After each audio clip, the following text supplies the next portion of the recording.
সামর্থ্য হবে তারা দান করবে। তা এখন ওনারা প্রস্তুত আছেন, আপনাদের কাছে যাবেন, আপনাদের সামর্থ্য অনুসারে আপনারা ভিক্ষা দিয়ে কৃপা লাভ করবেন, কারণ আপনাদের ভিক্ষাটা কি কাজে লাগছে এটা আপনারা দেখে নেন, আর সেইভাবে আপনারা ভিক্ষা দান বলো। রাধা রমন কি ওদিকের হলো কি রাজার দোষে? কে বলছে?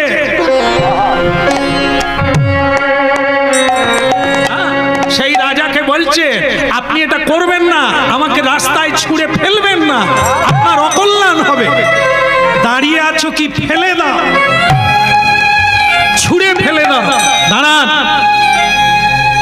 দাঁড়ান, আপনাকে আমি অভিশাপ দিলাম, কারণ এটা আপনার দরকার আছে, না হলে শিক্ষা হবে না। আপনার যে স্বভাবটা দেখলাম সেটা সাপ নাগেরা করে থাকে, তাই আপনাকে আমি অভিশাপ দিলাম, আগামী জন্মে আপনি সাপ হয়ে জন্ম নেবেন, আপনি নাগ হয়ে জন্ম নেবেন। ভক্তমণ্ডলী মায়েরা, এই হলো আমাদের জীবন। এই জীবনের এই দুর্গতি আমাদেরই কর্ম ফলে। আপনাকে আরেকটা অভিশাপ দিলাম, দুটো অভিশাপ দিলাম। একটা হচ্ছে যে স্বভাবটা আপনি দেখালেন ওটা সাপের মতো, কিন্তু আপনারও শরীর আছে আমারও শরীর আছে, তবু আপনি শরীরকে ঘৃণা করলেন, তাই আপনাকে আমি অভিশাপ দিলাম আপনার শরীরে শূল ব্যাধি হবে, শূল ব্যাধি হবে। ভক্তমণ্ডলী মায়েরা, অহংকার কোনদিন, সব সময় বিনয়ে থাকো, ভেবে চলো আর ভেবে বলো। এই যে কীর্তন শুনতে শুনতে একটা কথা শুনলেন, অভিশাপ। আজকে হয়তো এইটা কেউ বলে না, যে আমি বাবা ছেলেকে বলে না যে খোকা আমি তোকে অভিশাপ দিলাম, বলে না। মা কেঁদে কেঁদে অন্ধ হয়ে যায়, তবু মা ছেলে বৌমাকে অভিশাপ দেয় না, কিন্তু কাঁদে, কষ্ট পায়। আপনারা যেহেতু হরিনাম শুনছেন তাই এটা বুঝে নেন, তার মানে এই নয় আপনি অভিশাপ পেলেন না। কাঁদালে কাঁদিতে হবে, এ কথা কভু মিথ্যা নয়। কাউকে যদি বাক্যের দ্বারা, শরীরের দ্বারা, অর্থের দ্বারা কাউকে খুশি করতে পারে, তাহলে আপনিও খুশিতে থাকবে। আর যদি বাক্যের দ্বারা, মনের দ্বারা, শরীরের দ্বারা কাউকে কাঁদিয়েছে, আপনাকে কত জন্ম কাঁদতে হবে তার কোনো দিশা।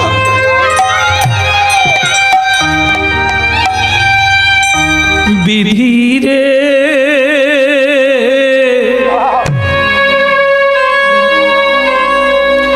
ও বিধিরে, বিধিরে এই কি তোমার লীলা, বলো এই কি তোমার খেলা।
দুর্বিধি রে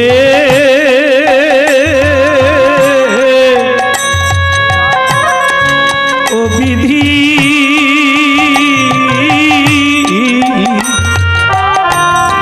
এই কি তোমার লীলা বিধি এই কি তোমার খেলা বিধি রে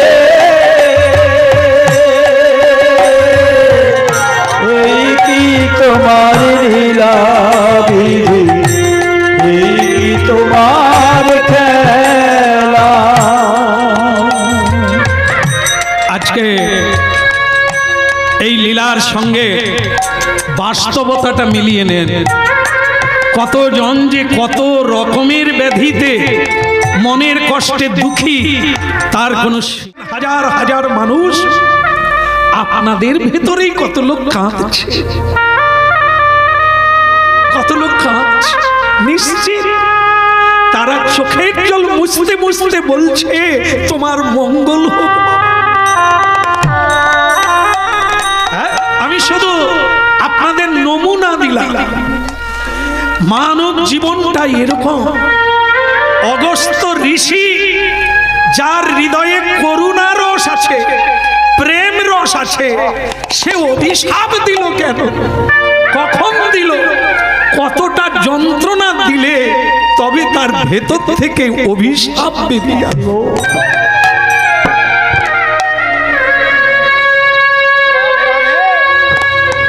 এই জন্য কীর্তন কি রত মহাপ্রভু যদি না আনতেন আমাদের কি হতো?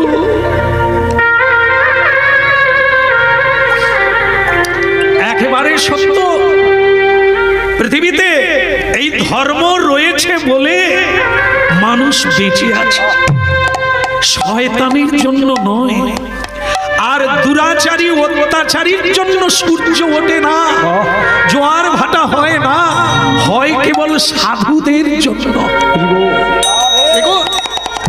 আজকে যে লোকটি, যার বিশেষ আগ্রহে এই অনুষ্ঠান, সে লোকটির বাড়িতে বসাবার জায়গা নাই।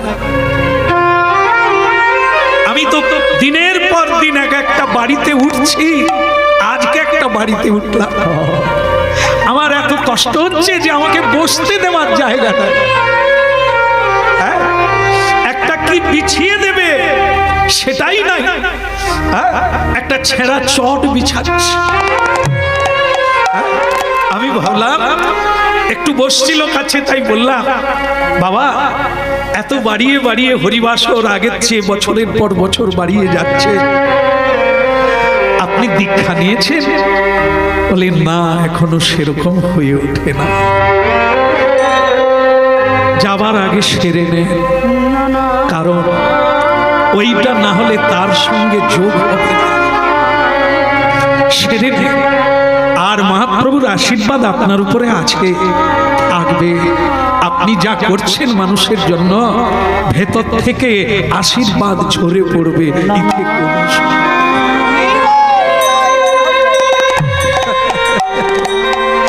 এই জন্য ভক্তমণ্ডলী মায়েরা যাকে অভিশাপ দিল রাজা চন্দ্র, সে কি বলছে?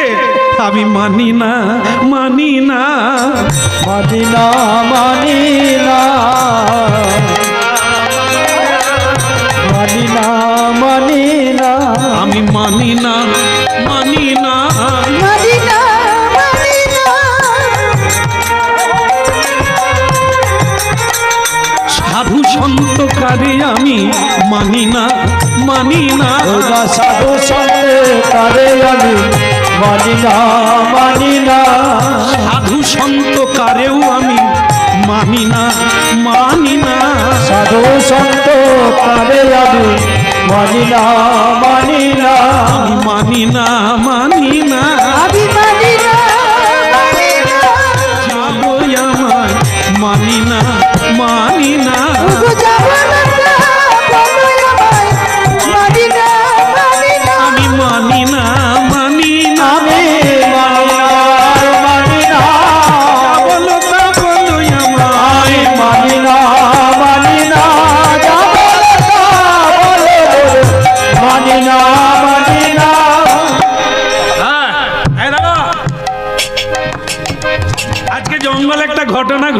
রানী। রানীমা বলে কি হয়েছে রাজামশাই? বলছেন আরে তুমি জানো না এক সাধু কুষ্ঠবেদী হয়েছে, সে আবার আমাকে অভিশাপ দেয়। নিজে উঠে দাঁড়াতে পারে না, আবার আমাকে অভিশাপ দেয়। তা কি অভিশাপ দিল? আমাকে বলে আমি নাকি পরের জন্মে সাপ হয়ে যাব।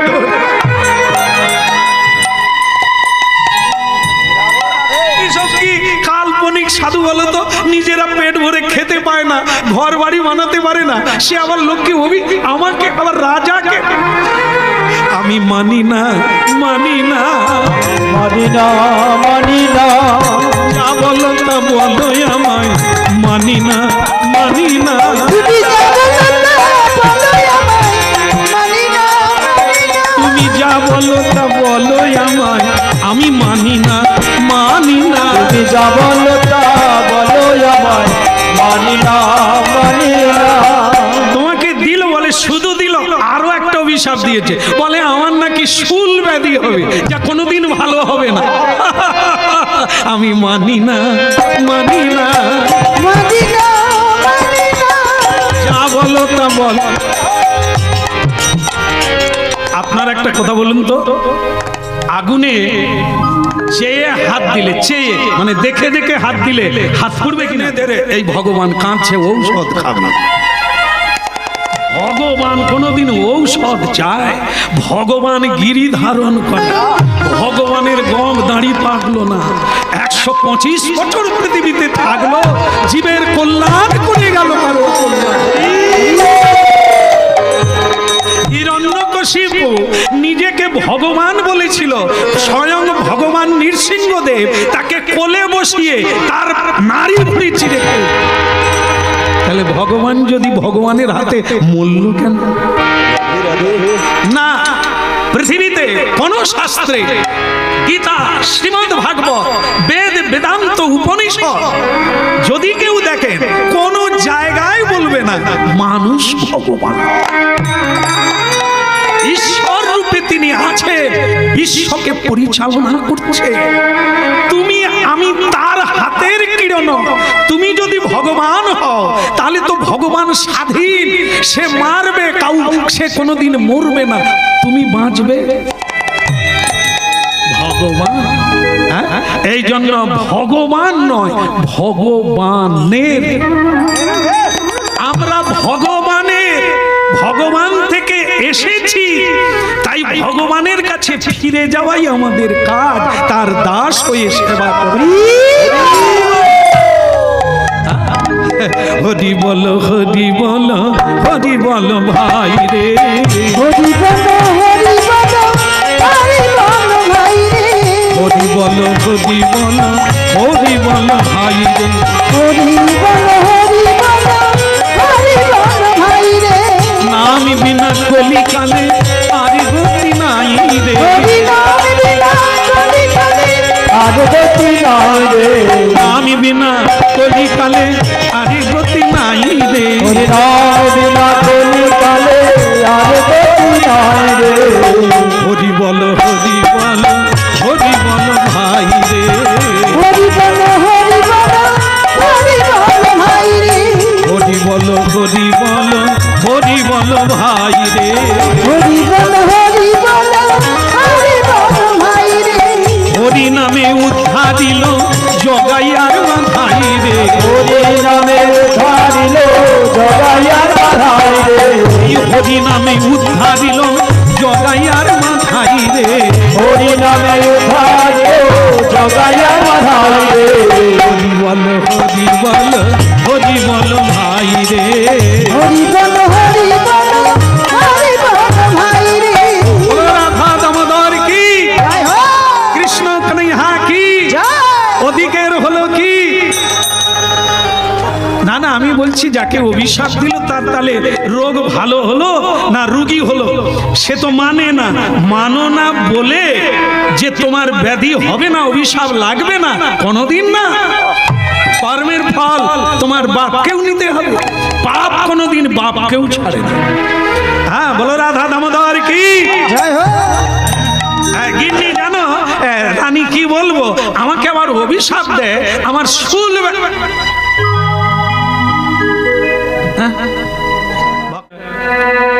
কথাটা জেনে রাখবেন, আমরাও তো মিনিটে মিনিটে নানান অপরাধ করে আছি। তবে অনেকে বলে ফলেনি কেন? বলে ওরে অন্ধা, তুই কি দেখতে পাচ্ছিস ফলছে কিনা? যদি অল্প পাপ করো তাহলে 45 দিনে হবে, তার চাইতে যদি কম করো তাহলে এ জন্মে নাও হতে পারে, পরের জন্মে পাবে, এতটা সময় দেবে। আর যদি খুব বাড়াবাড়ি করো তাহলে এক পক্ষকাল 15 দিনে প্রাপ্ত হবে। আর তার চাইতেও যদি বাড়াবাড়ি করো, বেশি লাফালাফি করো, তাহলে 3 দিনে হবে। এই চন্দ্র ধ্বজ রাজা 3 দিনে তাই হলো। কি হলো? শুল ব্যাধি চালু হয়ে গেল।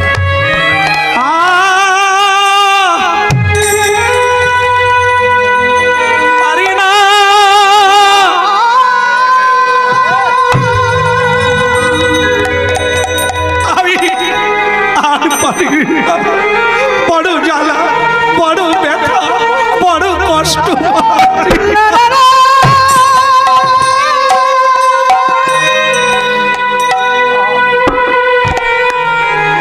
এক সেরে উঠবে না, এক সেরা আলটা শোনা, রোগ ধরা পড়বে না। বৈষ্ণব অপরাধ, সাধুকে অমর্যাদা, ধর্মকে গ্লানি করা, এ অপরাধ কোনো দিন ক্ষমা পায় না। হরিনাম ভালো লাগে না? করো না, করো না, কিন্তু যারা করে তাদের পিছনে লেগো না। অনেকগুলো জন্ম তুমি রেহাই পাবে না, রোগ ধরা পড়বে না। সাধু ভালো লাগে না? সাধু হইও না, কিন্তু যারা সাধু হয়েছে তাদের পিছনে লেগো না। কারণ স্বয়ং ভগবানও তোমাকে ক্ষমা করবেন।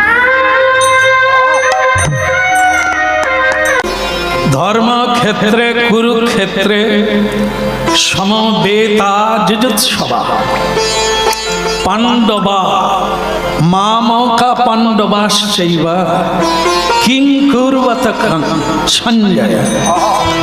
এটি উপস্থিত হয়েছে, প্রণাম করে বসে গেছেন। কারণ এখানকার নিয়ম, যে যেখানেই বসেন, যে যেখানেই দাঁড়ান, এই জায়গার নিয়ম হলো একবার প্রণাম করে বসে যাওয়া। কারণ নাম নামকারী বহুধা নিজের সর্বশক্তি স্ততার্পিতা নিয়মিত স্মরণেন কাল। হরিনাম আর নামী মানে কৃষ্ণ এক। তাই যেখানে হরিনাম সেখানে ভগবান, যেখানে ভক্ত সেখানে ভগবান। তো সেই জায়গার মর্যাদা, যেখানে যেমন সেখানে তেমন, যেদিন যেমন সেদিন তেমন, এটা আমরা মেনে চলি। যার সঙ্গে যেমন তার সঙ্গে তেমন। তাই এই জায়গার ভাব আর নিয়ম হচ্ছে প্রণাম করে বসা। বিশ্বস্রষ্টা আমাকে আপনাকে পৃথিবীকে যিনি সৃষ্টি করেছেন তাকে প্রণাম করাই হলো মনুষ্য জীবের ধর্ম। পশুর একটা ধর্ম আছে, মন দিয়ে শুনে নেন, শেষ হতে গেল। না না, অবাক হওয়ার কিছু নেই, হলে এক্ষুনি শুরু হলো। আরে মানব জীবন শুরু যখন হয়ে গেছে, শেষের দিকেই তো সকলে যাচ্ছে। রাত্রি যখন শুরু হয়ে গেছে, শেষের দিকে যাচ্ছে। হরিনাম শুরু হয়ে যাও মানে শেষের দিকে যাচ্ছে। তাহলে যে কাজের জন্য এখানে আসা, আমাদের প্রত্যেকের লক্ষ্য থাকবে ওই দিকে, অন্যদিকে না। তাহলে যে অন্যদিকে তাকাবে তার অন্য পথ হয়ে যাবে, আলাদা রাস্তা হয়ে যাবে, আলাদা মত হয়ে যাবে, এক মতে আসা যাবে না। এখানে যারা প্রণাম করে বসে গেছেন, দাঁড়িয়ে আছেন, সকলে সমান নয়। যেমন কর্ম তেমন ফল। আমরা কেউ দুঃখী, কেউ সুখী, কেউ কাঁদছেন, কেউ হাসছেন, কেউ অনেক পান না, কেউ চাইছেন, কেউ চান না। এই বিভিন্ন মতাদর্শ বৈশিষ্ট্য। তা এটা কেন? সকল শাস্ত্রের মত হচ্ছে ভগবান যখন সৃষ্টি করেন তখন আমাদের মধ্যে একটা জিনিস দিয়ে দিয়েছে, সেটা হলো স্বাধীনতা। ধ্যান দিয়ে শুনছেন আপনারা, আমাদের ভেতরে একটা স্বাধীনতা দিয়ে দিয়েছেন ভগবান, যে তোমাকে আমি চোখ দিলাম, জ্ঞান দিলাম, বুদ্ধি দিলাম, নাক দিলাম, কান দিলাম, তুমি কি করবে এই সিদ্ধান্তটা তোমাকে নিতে হবে। বলে তাহলে প্রভু মাঝখানে আপনার কীর্তন করে কি হবে? আমি যদি করব তাহলে আপনি কি করবেন? ভগবান বলে আমি রেশন দেব। বলে কিরকম? কার্ড তুমি দেখাবে, তুমি এপিএল হতে পারো, বিপিএল হতে পারো, কার্ড অনুযায়ী তুমি যেমন কর্ম করবে আমি সেই অনুসারে ফলটা দেব, কর্মটা তোমার। না জজ কোর্টে গিয়ে দেখবেন জজের পিছনে একটা পুতুল আছে, দেওয়ালের সঙ্গে সেটিং আছে, তার চোখে কালো কাপড় দিয়ে বাঁধা, তার হাতে আবার একটা দাড়ি পাল্লা। এটা কেন রে বাবা? ওখানে কি সবজি বিক্রি হবে নাকি? বল না, ওই দাড়ি পাল্লা সকল পাবলিককে বোঝানো হচ্ছে, মানবকে, এমনকি জজ সাহেবকে, কর্মটা ঠিক করো। যেরকম কর্ম করবে দাড়ির দুটো পাল্লায় ভাগ হবে, একটা শুভ কর্ম, একটা অশুভ কর্ম। তুমি যেরকমই করবে সেই পাল্লা ভারী হবে, সেই মতো তুমি পরের জন্ম পাবে, সেই মতো তুমি ফল পাবে। এই সেই হরিবাস যেখানে কল্পতরু ভগবান, যে যা চাইবে তাই পাবে। এই চাওয়া অনুসারে জীবের সুখ আর দুঃখ, যে যা চাইতে পারে এই জায়গায় সেই সাফল্যের জায়গা। এই জায়গার নাম কল্পতরু। আর সেই কল্পতরু হচ্ছেন স্বয়ং ভগবান, যে যথা মাং প্রপদ্যন্তে তাং স্তৈব ভজাম্যহম। হে অর্জুন, সবাইকে জানিয়ে দাও, যে যেভাবে আমার ভজন করবে আমি তাকে সেইভাবে ভজন।